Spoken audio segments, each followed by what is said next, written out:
Que é muito intenso, eu encontro muita gente o tempo todo, eu esbarro em histórias que me tocam muito, que mexem muito comigo. E quando eu pousei, eu comecei a ter uns sintomas desagradáveis. Qual foi o grande medo que eu tive naquela época? De pessoas. Mas ao mesmo tempo, eu puxei o fio do novelo de todos os conflitos.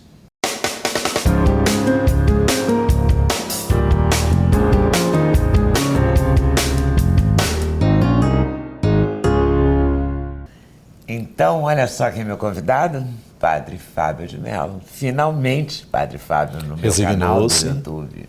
Resignou-se e me convidou. Resignei-me. Eu convidei, sim, várias vezes. Ele nunca pode, uma agenda pesada, a sua agenda é pesada. Muita festa de 15 anos, velórios, nascimentos. Palestras, shows, canções. Na verdade, eu tenho uma vida, fica difícil para mim, porque eu concilio muitas coisas o tempo todo.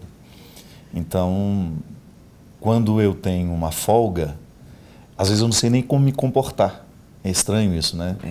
A gente dá um tratamento muito cruel a nós. Há muito tempo eu cheguei à conclusão de que o ritmo do corpo não tem absolutamente nada a ver com o ritmo da minha alma. Às vezes eu já fui, já voltei e minha alma continua paradinha lá no mesmo lugar. E isso para mim é um desconforto, porque o cansaço é dobrado.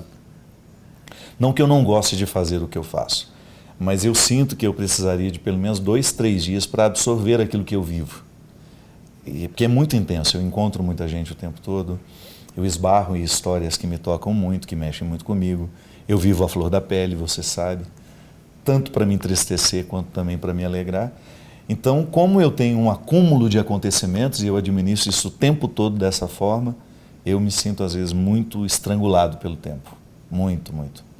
Eu gosto daquela última entrevista do Saramago, quando ele, durante uma coletiva, alguém pergunta para ele assim: Saramago, você já foi tão premiado, você já ganhou tantas coisas, o que você gostaria de ter ainda nessa vida?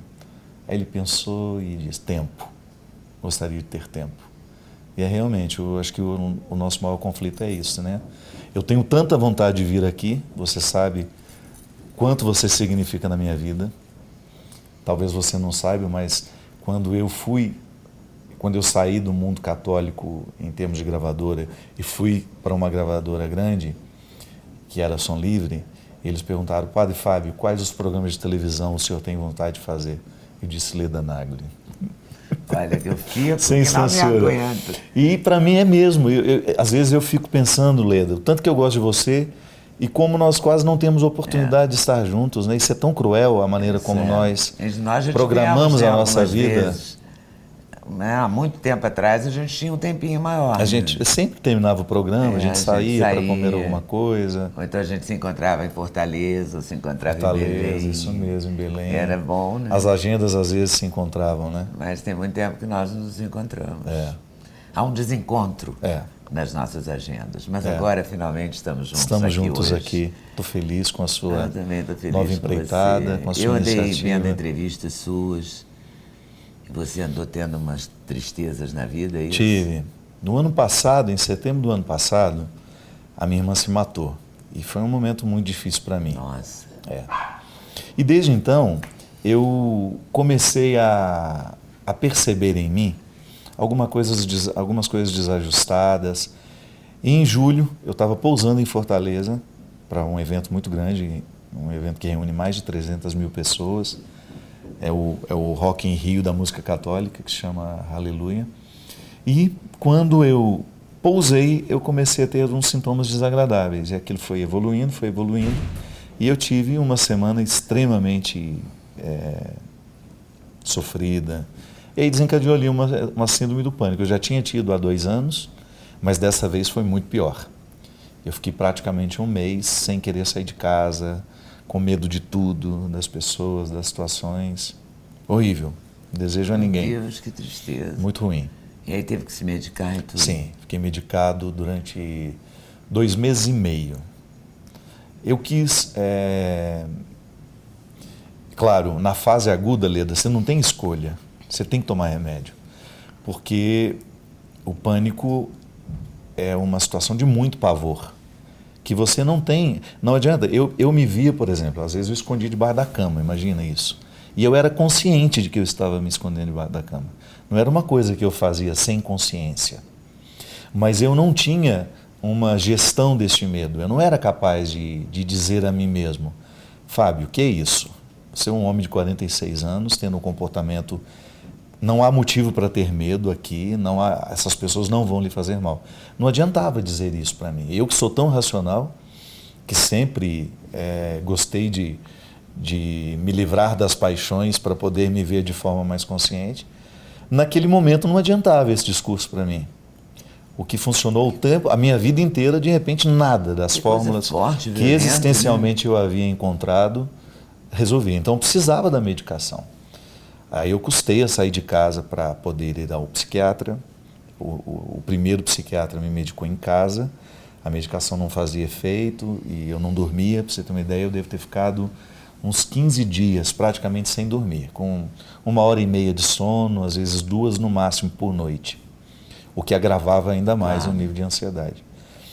E aí, quando eu me estabilizei, quando eu me senti bem já, por causa da medicação, que eu voltei às minhas atividades, eu senti assim, uma vontade muito grande de fazer um enfrentamento da situação sem o remédio. Eu perguntei à médica, ela disse que nós poderíamos experimentar diminuir, porque sabe quando você percebe que não é você? Quando você está bem, mas não é você ainda? E eu fiquei com medo de me acostumar com aquele novo jeito de ser, que é um torpor estranho. Os problemas não lhe importam, sabe? O sofrimento, você olha para ele com uma certa indiferença. E eu sabia que isso era um fruto do remédio em mim. Claro. E eu não queria isso, porque eu acho que a minha melhor parte é justamente o estar à flor da pele, ainda que isso me faça sofrer. Então, eu com a orientação da médica, eu consegui fazer um desmame do medicamento, fui vivendo os desconfortos de não ter mais aquele medicamento, mas ao mesmo tempo fui encontrando um lugar em que eu era proprietário dos meus problemas, mas não era uma relação como estava antes. Antes eu não tinha o problema, os problemas é que me tinham. Então naquele momento eu senti que eu tinha problemas e que eu podia continuar tendo sem precisar usar aqueles medicamentos. Você conseguiu inverter o jogo. Eu levo, em todo lugar está ali, né? A urgência. Porque há situações que quando vem o pavor, tem que usar, não adianta. Mas graças a Deus eu experimentei isso. Depois do desmame do remédio, experimentei isso umas 3, 4 vezes. Não foi muito frequente não. Hoje eu me sinto bem, graças a Deus. E aí você retomou todas as atividades, porque suas atividades são muitas. Né? Esse é o problema. Na época, a sorte, Leda, que eu tinha me programado umas férias para mim que não seriam em julho. Seria na primeira quinzena de agosto. Eu sofri isso na metade da última semana de julho.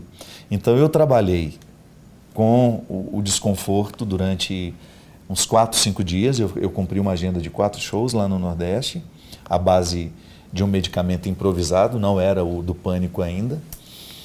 E depois eu tive esse intervalo de 15 dias, que foi justamente o período mais agudo da crise. E aí saí de casa com muita dificuldade, fui fazer os meus eventos com muita dificuldade, contando com a colaboração da minha equipe, que sempre foi muito solidária comigo, e também com os organizadores de evento, né? Aí eu não conseguia me livrar daquelas situações que porque, na verdade, eu não tenho medo. Qual foi o grande medo que eu tive naquela época? De pessoas. Logo você que é tão assediado, Justamente. O meu medo não foi de outras situações que não essa. Era medo de encontrar as pessoas. Era o meu pavor. E as pessoas são loucas para te encontrar. Né? E aí no aeroporto, você pode imaginar. Não posso imaginar, porque eu já vi. Já já tentei almoçar com você uma vez em Fortaleza, que a gente acabou não almoçando. Isso dentro do hotel. Dentro do hotel. Isso do restaurante do hotel, não era num restaurante na rua, nem nada, né? As pessoas são muito carinhosas e manifestam esse carinho o tempo todo, né? Às vezes é um carinho meio invasivo também, né? E eu acho que neste meu problema em lidar com as pessoas, eu acabei descobrindo que a nossa maior riqueza é também a nossa maior pobreza, né? Porque aquilo que eu mais gosto, que é de gente, de repente se tornou o meu maior obstáculo para continuar vivendo. E eu desejei morrer. O meu pavor era tão agudo, Leda, que a minha vontade de morrer era o tempo todo. Eu não pensava em outra coisa, porque eu queria aliviar aquilo. Era uma única forma que eu enxergava de resolver o problema, né? Aí nem a fé ajuda. Nada, nessa hora, nada. Um vazio tão profundo que eu acho interessante, porque muita gente me dizia isso, mas como que você, padre, um homem de fé, que fala disso o tempo todo? Pois é, a vulnerabilidade humana, ela não... Transcende. Ela transcende, justamente. Eu não tenho como. Claro, onde é que entrou o homem de fé? Eu acho que no momento em que eu decidi me desmamar dos remédios. Retirar não a dependência, porque não era uma dependência ainda, mas retirar aquele vínculo. Aqueles produtos Aí sim, porque como é que eu compreendo logo o processo? Você que tem uma alimentação tão saudável, Justamente. uma vida tão regrada, né? Porque como é que eu compreendo o processo de Deus em mim? Fortalecendo-me nas minhas questões humanas, né? Eu nunca acreditei num Deus absolutamente sobrenatural, o tempo todo me provocando milagres. Não. Deus não passa por esse caminho para mim. Não tive necessidade deste Deus milagreiro. Nunca me vi sendo um portador deste Deus negociador de graças. Não gosto disso, não acredito que seja assim. O Deus que eu encontro em Jesus é justamente um Deus que me fortalece para eu ser humano. Ele não me fez anjo, ele não me fez outra coisa senão um ser humano.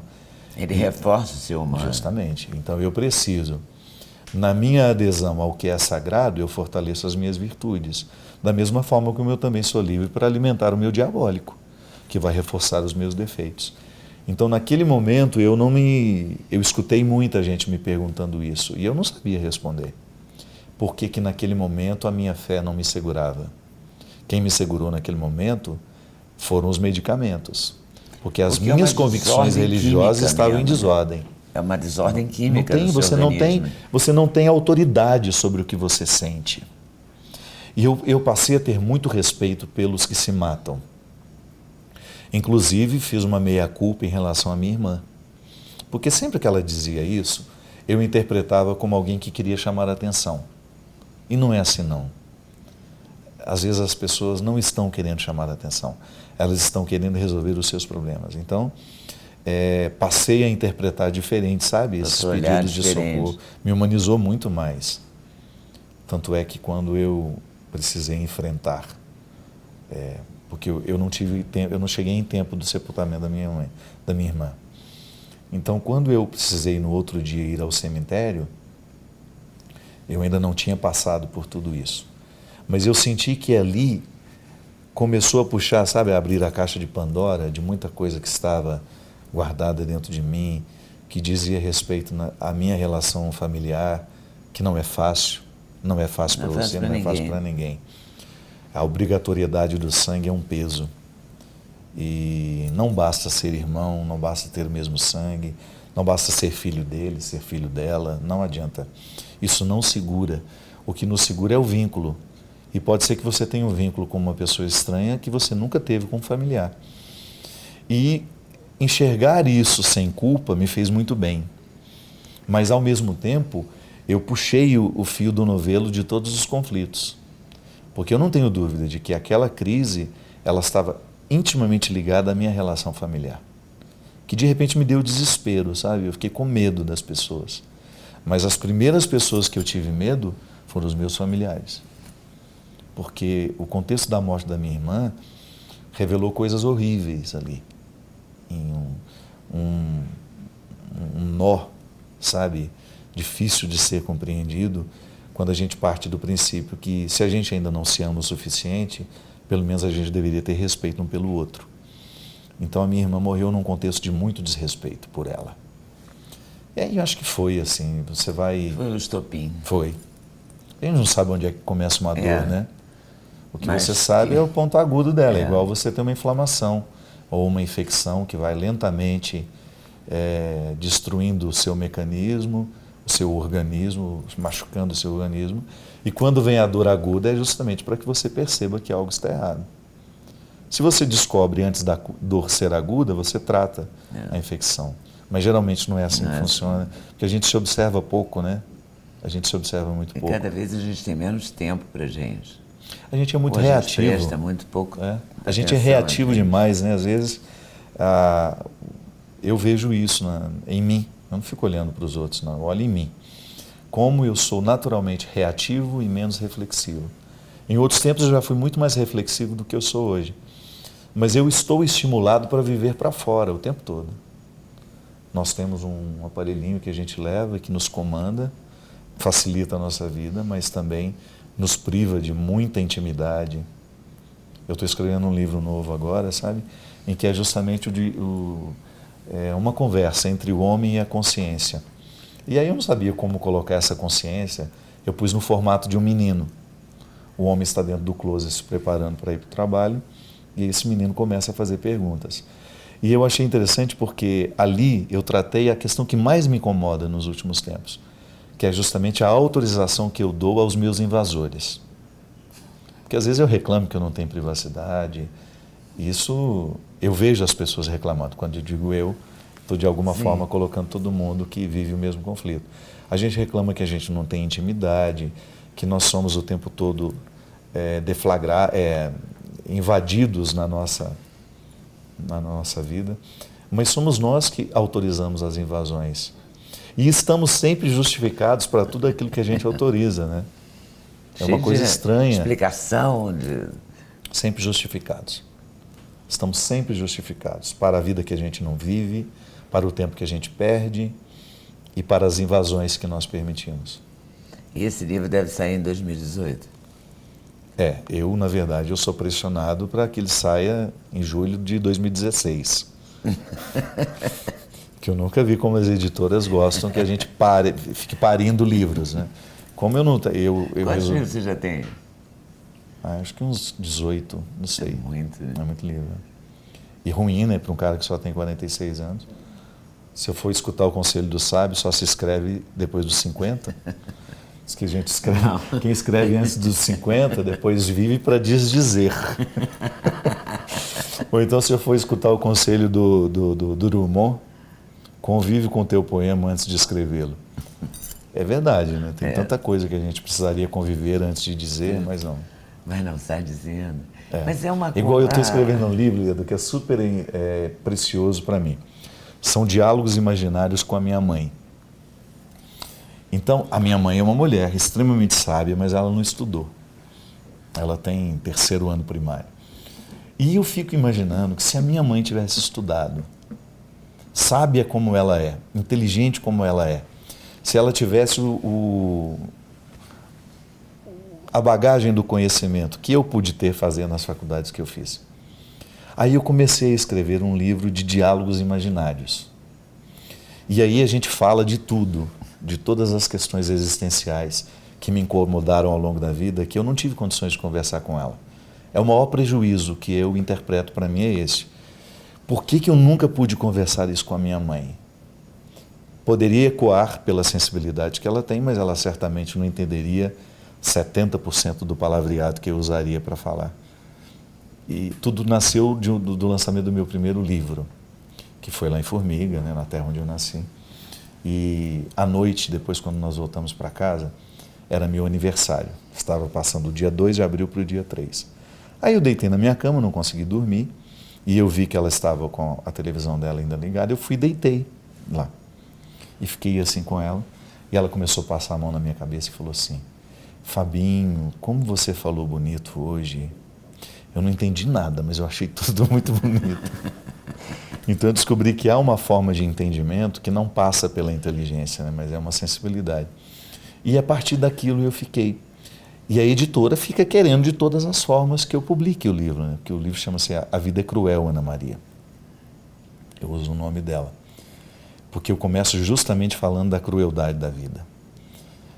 Se eu fosse escutar a editora, eu já tinha publicado há 4 anos. E não é um livro que eu quero publicar, eu quero escrever.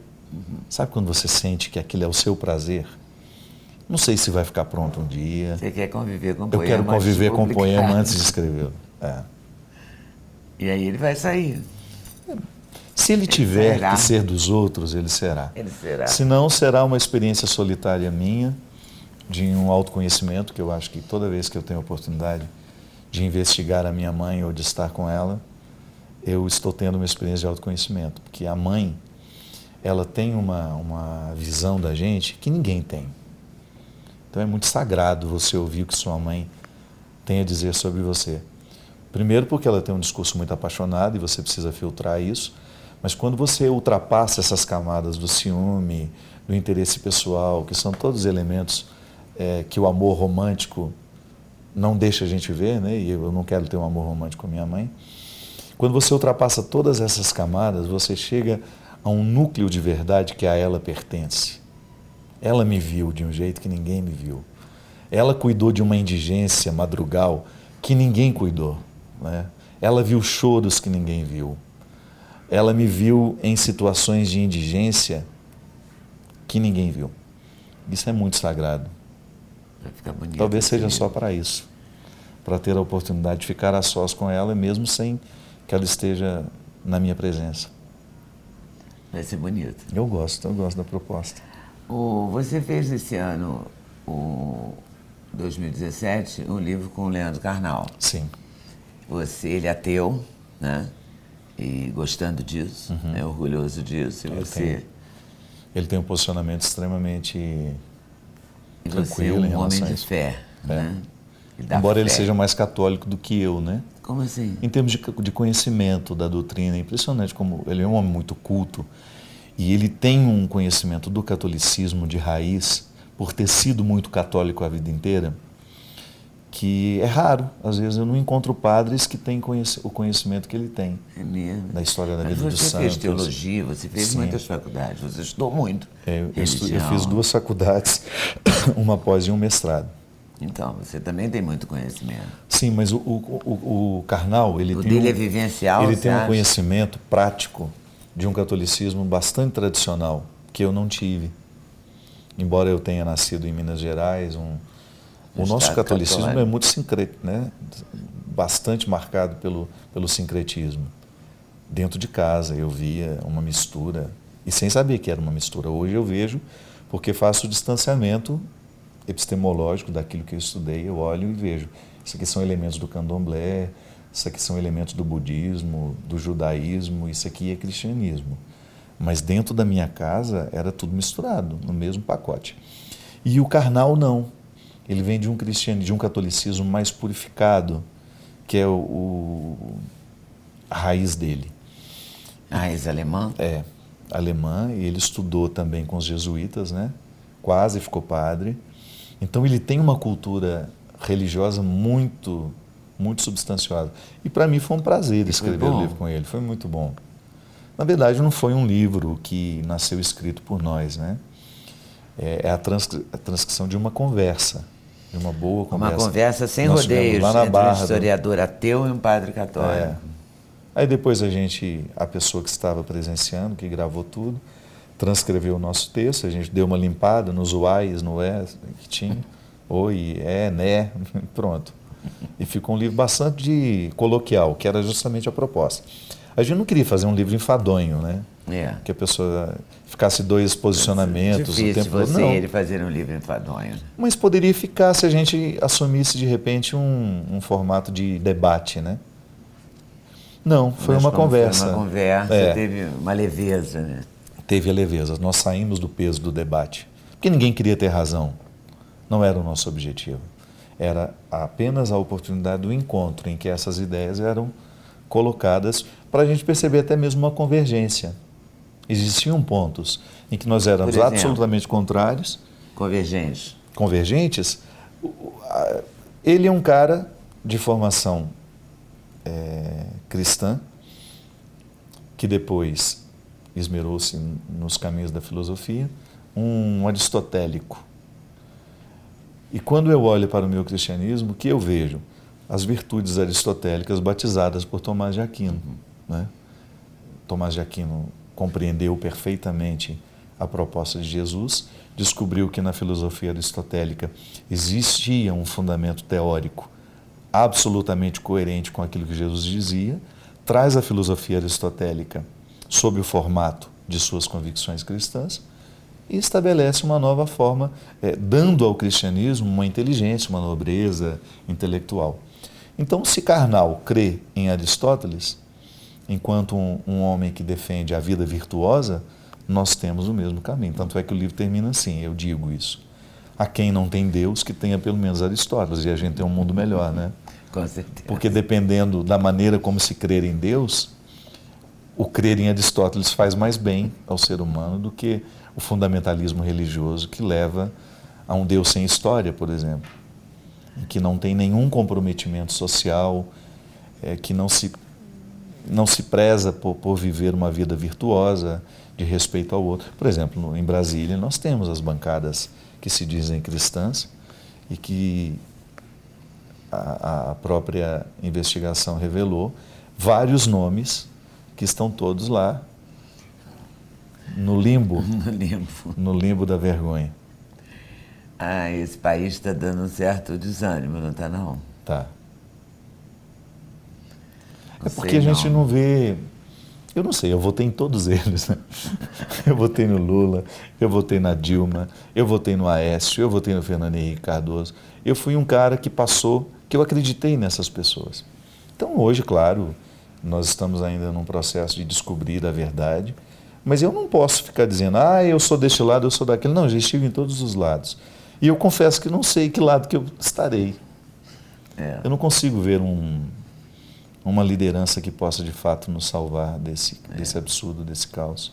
Também não vejo, não. Vamos ter que esperar para ver. Porque eu acho que uma verdadeira liderança é aquela que consegue, justamente num primeiro momento, desfazer esse nós e eles, né? Que eu acho que o grande problema do Brasil hoje é esse. É essa divisão, nós e eles, em tudo. Em tudo. Você não pode ter uma opinião diferente porque eles já te separam. Nós e eles. E este nós e eles alimentam um ódio o tempo todo que é muito prejudicial para o país. Então, nós sabemos que entre eles não existe esse nós e eles. Na hora que o risco da prisão chega perto, eles se ajuntam, eles todos. Safam. E eles saem muito bem da situação. E nós ficamos assistindo, continuando divididos entre nós e eles. Aí uma reunificação desse país enquanto um povo que possa de fato promover uma mudança, uma reestruturação no Congresso que eu acho absolutamente necessária, porque são esses homens que escrevem as leis, são esses homens que fazem os projetos que depois nós vamos ter que viver. Então, se não houver essa consciência, essa mudança, a desesperança só vai crescer. É verdade. E você continua mantendo sua agenda de shows? Continuo. E continuam lotando? Absurdamente, sim. Quando o show é público, praça pública, nas praças eu gosto mais. O show de bilheteria, por ter um custo alto de produção, ele acaba ficando mais seletivo e às vezes eu me sinto desconfortável com isso. Mas faz parte, né? Faz parte. Não tem, se você... Os dois fazem parte. Os dois fazem parte. Então eu faço shows de grande público, e faço também os teatros, as casas de show, graças a Deus. E os CDs? Meu último trabalho foi o Clariô, estava ainda na Sony, e foi esse ano agora. Eu lancei em março, janeiro, não sei, fevereiro, uma coisa assim. E aí mudou de gravadora? Eu estou vivendo um hiato. Eu fiquei quase 10 anos dentro de gravadoras católicas. Aí eu tive a oportunidade de fazer o CD Vida, que me retirou desse mundo católico. E eu fiquei só ali, passei pela Sony e pela Som Livre. E agora, no momento em que eu ainda tinha uma obra para fazer, eu pedi um distrato para eu viver um tempo, sabe, sem essas responsabilidades contratuais. Então, estou respirando aqui, só eu.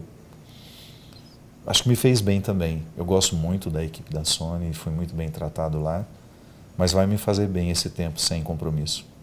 Depois veremos. Depois a gente vê. Mas você E se não vê, porque não é para ver. Não é para ver. Mas você vai cantar, sempre. Vou. E Ou vai não. falar também sempre. Falar eu falarei sempre. A música, às vezes eu penso que ela é transitória na minha vida. Enquanto opção, não, porque eu gosto muito de música. Eu não sei viver sem uma trilha sonora. E gosto de escrever, gosto de compor. Mas eu acho que a música vai perder, para mim, no meu caso, ela vai ficar menos importante. Eu acho que a literatura, para mim, é o melhor caminho. É o que eu acho mais eficaz. Um livro muda a vida de uma pessoa. Eu acho que você falando muda a vida de todo mundo. Eu acho lindo você falando. Obrigado. Acho mesmo. É porque você me ama. Eu fico totalmente encantada como as palavras fluem e como elas têm significado. E que Eu tenho muito significado respeito você dá pela a elas. palavra, Eu sabe, gosto Leda? muito. Você é comunicadora, você sabe disso. Eu tenho um respeito muito grande pela palavra, porque é o elemento humano que nós articulamos e que tem um poder imenso de construir ou de destruir. Eu sempre digo isso, uma palavra que a gente diz pode fazer muito bem a uma pessoa, como pode fazer muito mal. Então, como eu optei por ser um homem que propaga o bem, e eu me sinto muito confortável, eu não saberia nem ser diferente, porque eu desde menino, eu sempre me sentia assim, parceiro do bem. Se existia alguma coisa de errado, eu não queria estar. Se existia ali uma maldade, eu não queria participar. Então, quando eu descobri que essa opção existencial se desdobra naquilo que eu digo, porque o que eu digo é uma instância secundária. O que eu vivo é a primeira palavra, né? Mesmo que ela não seja dita, é a minha atitude, é o meu caráter, é a minha escolha de ser quem eu sou. Aí quando eu posso dizer daquilo que eu vivo, eu acabo me tornando assim, muito mais realizado do que fazendo qualquer outra coisa. Eu adoro ouvir você.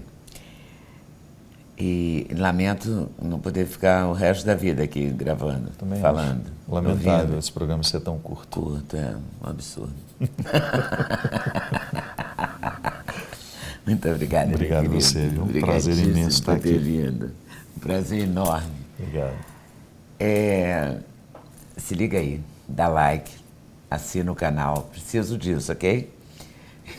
Espalha para sua vizinhança, seus amigos, seus inimigos, se você tiver. E daqui a pouquinho a gente se vê numa outra entrevista, ok? Valeu.